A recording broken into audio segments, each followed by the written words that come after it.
अब transformer efficiency पर numerical solve करते हैं। इन 25 kVA, जब भी आपको kVA या फिर वोल्ट एम्पियर यदि आपको कहीं रेटिंग दिखे तो इसे एपरेंट पावर रेटिंग कहा जाता है ट्रांसफार्मर, और इसकी वैल्यू प्राइमरी वाइंडिंग के ईएमएफ और प्राइमरी वाइंडिंग के करंट के प्रोडक्ट के इक्वल होती है, या इसकी वैल्यू सेकेंडरी वाइंडिंग के ईएमएफ और सेकेंडरी वाइंडिंग के करंट के बराबर होती है। और हम जानते हैं कि ट्रांसफार्मर की प्राइमरी वाइंडिंग की पावर और ट्रांसफार्मर के सेकेंडरी वाइंडिंग की पावर इक्वल होती है। फिर आगे बढ़ते हैं। 2000/200 वोल्ट, जब भी आपको ऐसे रेटिंग दिखे तो ये प्राइमरी वाइंडिंग का ईएमएफ है और ये सेकेंडरी वाइंडिंग का EMF. Power transformer, the iron loss and full load copper loss are respectively. Question में हमें आयरन लॉस गिवन है और कॉपर लॉस भी गिवन है फुल लोड का। कैलकुलेट द इफिशिएंसी हमें कैलकुलेट करना है यूनिटी पावर फैक्टर पे, मतलब जब पावर फैक्टर 1 हो तब। इस पहला केस लेते हैं, फुल लोड पर इफिशिएंसी कैलकुलेट करते हैं। ये इफिशिएंसी का फार्मूला है output power upon output power plus losses. Output power क्या होता है? Voltage into current into power factor.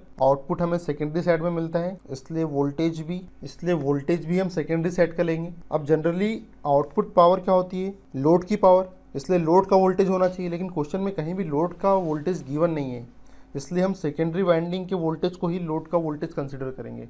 अगर वो स्पेसिफिकली हमें अगर लोड का वोल्टेज दे देता तब हम लोड के वोल्टेज को कंसिडर करते हैं, लेकिन यहाँ लोड का वोल्टेज गिवन नहीं है, इसलिए हम कंसिडर करेंगे कि जो सेकेंडरी वाइंडिंग में ईएमएफ इंड्यूस हो रहा वही लोड के अक्रॉस अपेयर हो रहा है, उसमें होने वाले ड्रॉप को हम नेगलेक्ट कर दे रहे हैं। क्वेश्चन में गिवन ही नहीं है हमें। फर्स्ट कंडीशन, इफिशिएंसी कैलकुलेट करते हैं एट फुल लोड, ये फार्मूला का यूज करते हैं। अब फर्स्ट केस में फुल लोड पर ट्रांसफार्मर की इफिशिएंसी कैलकुलेट करते हैं। Efficiency of transformer eight full load, इस फार्मूले का यूज करेंगे। यहाँ वोल्टेज इंटू करंट का प्रोडक्ट चाहिए। क्वेश्चन में ऑलरेडी वोल्टेज और करंट का प्रोडक्ट गिवन है, ये देखिए 25 kVA। ये सेकेंडरी वाइंडिंग का वोल्टेज और सेकेंडरी वाइंडिंग के करंट का प्रोडक्ट है। अब हमारा जो लोड है वो सेकेंडरी साइड में लगा हुआ है, इसलिए सेकेंडरी साइड को कंसिडर कर रहे हैं हम, इसलिए वोल्टेज इंटू करंट का प्रोडक्ट E2 इंटू I2 का प्रोडक्ट 25 kVA ऑलरेडी क्वेश्चन में गिवन है, ये लीजिए 25 kVA। अब यहाँ kVA गिवन है तो kVA को हम सिंप्लीफाई कर सकते हैं। K means kilo, kilo means 10 की पावर 3, 25 इंटू 10 की पावर 3 वोल्ट एम्पियर। K हटा दिया हमने यहाँ से। पावर फैक्टर क्वेश्चन में गिवन है unity power factor upon voltage और करंट का प्रोडक्ट अगेन 25 kVA, 25 इंटू 10 की पावर 3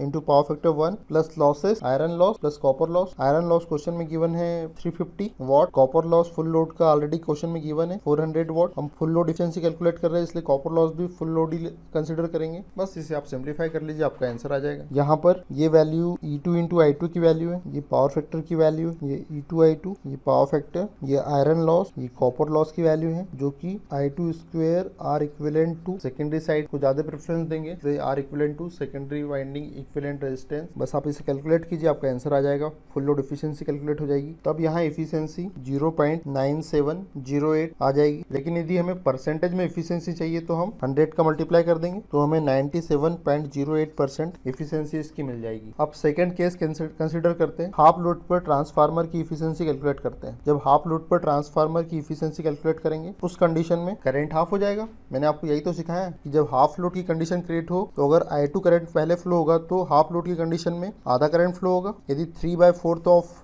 लोड है तो 3/4 I2 हो जाएगा।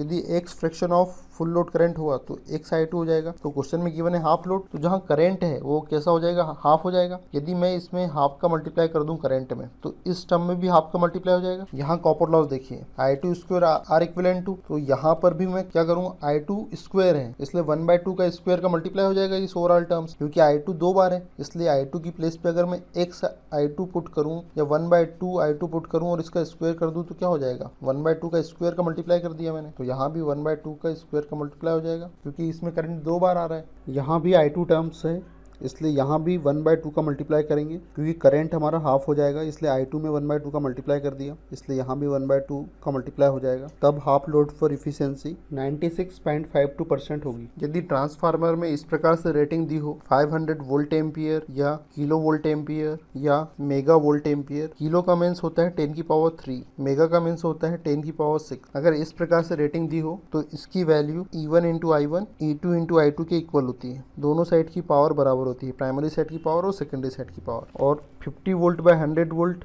ये प्राइमरी वाइंडिंग का ईएमएफ है और सेकेंडरी वाइंडिंग का ईएमएफ। अब इसकी हेल्प से हम I1 और I2 की वैल्यू फाइंड आउट कर सकते हैं। I1 की वैल्यू कैसे फाइंड आउट कर सकते हैं देखिए आप। E1 I1 equal to 500 volt ampere, E1 की वैल्यू 50 वोल्ट, I1 की वैल्यू हमें फाइंड आउट करना है 500 वोल्ट एम्पियर। तब I1 की वैल्यू हो जाएगी 500 volt ampere upon 50, volt, 3 volt से ये 10 बार कट जाएगा तो 10 एम्पियर आ जाएगा। सिमिलरली अगर I2 की वैल्यू फाइंड आउट करना है तो E2 I2 किसके बराबर है, 500 वोल्ट एम्पियर के इक्वल है। E2 की वैल्यू 100 वोल्ट गिवन है, I2 की वैल्यू हमें फाइंड आउट करना है। तब यहाँ I2 की value 500 volt ampere upon 100 volt, ये कट जाएगा 5 टाइम 5 एम्पियर करंट फ्लो होगा सेकेंडरी वाइंडिंग। मैं आपको प्राइमरी इक्विवेलेंट रेजिस्टेंस और सेकेंडरी इक्विवेलेंट रेजिस्टेंस की वैल्यू कैसे फाइंड आउट करते हैं ये बता चुका हूँ। एक बार और देखते हैं। यहाँ देखिए ये ट्रांसफार्मर का सर्किट है, मुझे सेकेंडरी इक्विवेलेंट रेजिस्टेंस निकालना है। तब मुझे इस 4 ओम को सेकेंडरी साइड ट्रांसफर करना पड़ेगा और ट्रांसफर करने के लिए हमें इन दोनों का रेशो निकालना होगा। इन दोनों का जो रेशो है 100/50, बड़ी टर्म अपॉन छोटी टर्म कर देते हैं तो 2 आ जाएगा। 100/50 करेंगे तो यहाँ 2 आ जाएगा। अब देखिए यहाँ पर LV साइड पैरामीटर को HV साइड भिजवाना है मुझे। अब देखिए LV साइड जो होता है ज्यादा करंट का फ्लो होता है, इसलिए इस 4 ओम में ज्यादा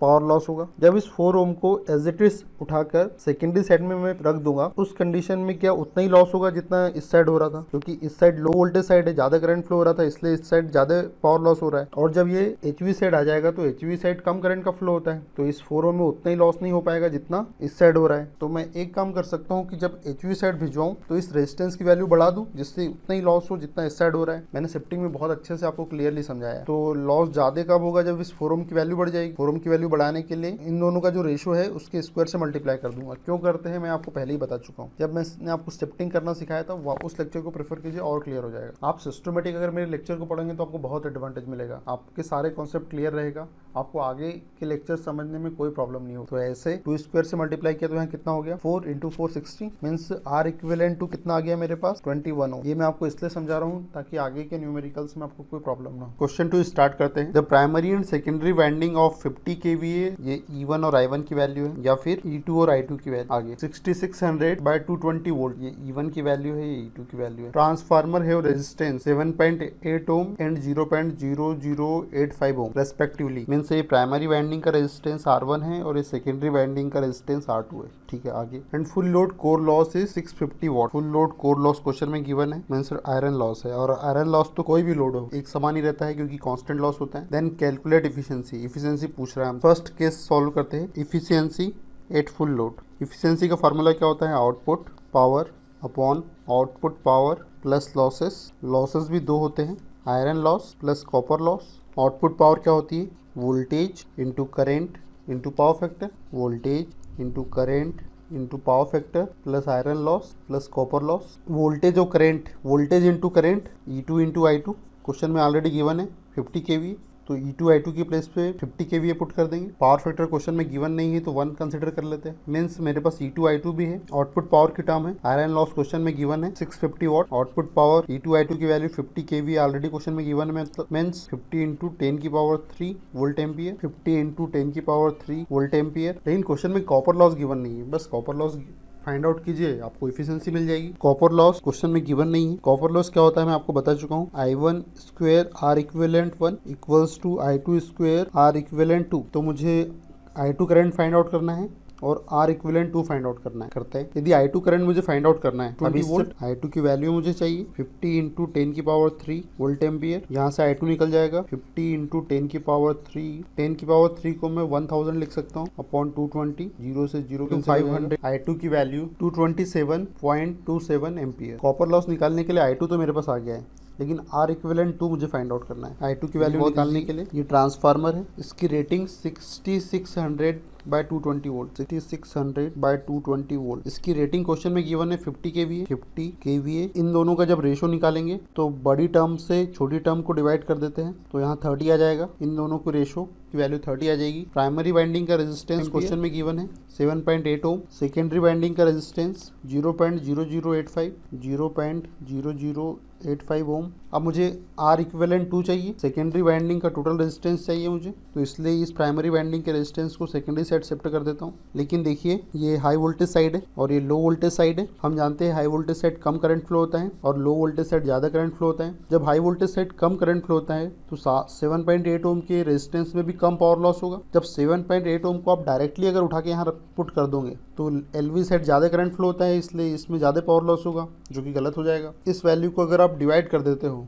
30 स्क्वायर से यदि इस वैल्यू को आप डिवाइड कर देते हो तो ये वैल्यू कम हो जाएगी, जिससे कि पावर लॉस भी कम हो जाएगा। आप शिफ्टिंग वाला लेक्चर प्रेफर कर लीजिए जहां मैंने रेजिस्टेंस को शिफ्ट करना सिखाया है, आपको क्लैरिटी आ जाएगी। अभी तो सिर्फ इतना देखिए कि पावर लॉस उतना ही होना चाहिए। मेरी सिंपल सी थ्योरी है कि जब 7.8 ओम को एलवी साइड ट्रांसफर कर दूंगा तो एलवी साइड ज्यादा करंट फ्लो होने के कारण यहाँ ज्यादा पावर लॉस होगा, इसलिए ज्यादा पावर लॉस ना हो उसके लिए आप 30 स्क्वायर से डिवाइड कर दीजिए। इसकी वैल्यू 0.0086 ओम हो जाएगी। तब सेकेंडरी वाइंडिंग का टोटल रेजिस्टेंस जो होगा उसी को R इक्विवेलेंट 2 कहेंगे। इसकी वैल्यू हो जाएगी 0.0085 को 0.0086 से ऐड कर देंगे, तब R इक्विवेलेंट 2 की वैल्यू 0.0171 ओम हो जाएगी। अब मेरे पास I2 भी आ चुका है, R इक्विवेलेंट 2 भी आ गया है। अब ये वैल्यू यहाँ पुट कर दीजिए, आपको कॉपर लॉस मिल जाएगा। तब copper loss equals to I2 square R equivalent 2, I2 की वैल्यू 227.27 का स्क्वायर R इक्विवेलेंट 2 0.0171 883.24 वॉट हो जाएगी। अब वापस से इफिशिएंसी के फार्मूले पे आते हैं। यहाँ मेरे पास सब कुछ सारी वैल्यू थी, बस कॉपर लॉस की प्लेस पे 883.24 वॉट की वैल्यू पुट कर दूंगा, 883.24 वॉट। अब इसे कैलकुलेट करूंगा तो मेरे पास फुल लोड इफिशिएंसी आ जाएगी। तब इफिशिएंसी 97.02% फाइंड आउट होगी। सेकेंड केस, यदि 3/4 ऑफ फुल लोड